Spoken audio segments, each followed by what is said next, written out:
O delegado territorial da Xunta na Coruña, Ovidio Rodeiro, participou esta mañá en Rianxo xunto co alcalde Adolfo Muiños no acto de clausura do taller de emprego de garantía xuvenil Carmelo Valenzuela, no que viñeron participando uns 14 alumnos traballadores. Todos eles recibiron formación teórico e práctica na especialidade de repoboacións forestais e traballos silvícolas.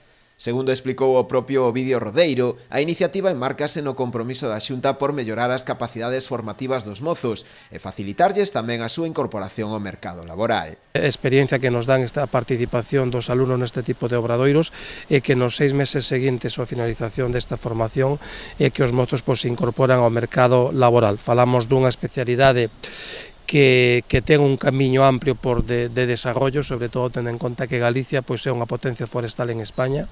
O 50% da madeira se produce na nosa comunidade.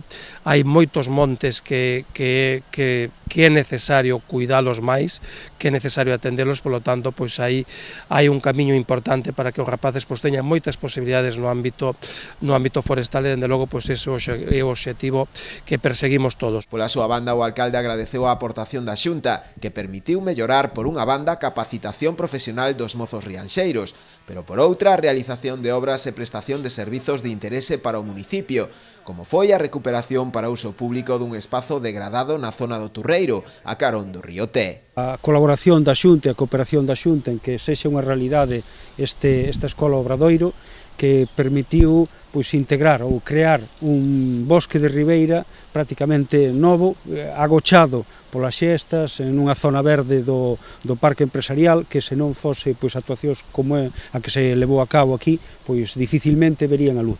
Co traballo feito ao longo destes 6 meses, recuperouse ese espazo, sae a luz, permite que a veciñanza, os nenos e nenas dos colexios que viñeron visitar, que tiveron actividade co alumnado da Escola Taller, permitiuse tamén que participaran da creación deste espazo. Rematado xa este taller de emprego, dende o Concello confían en que poida ter continuidade en vindeiras anualidades.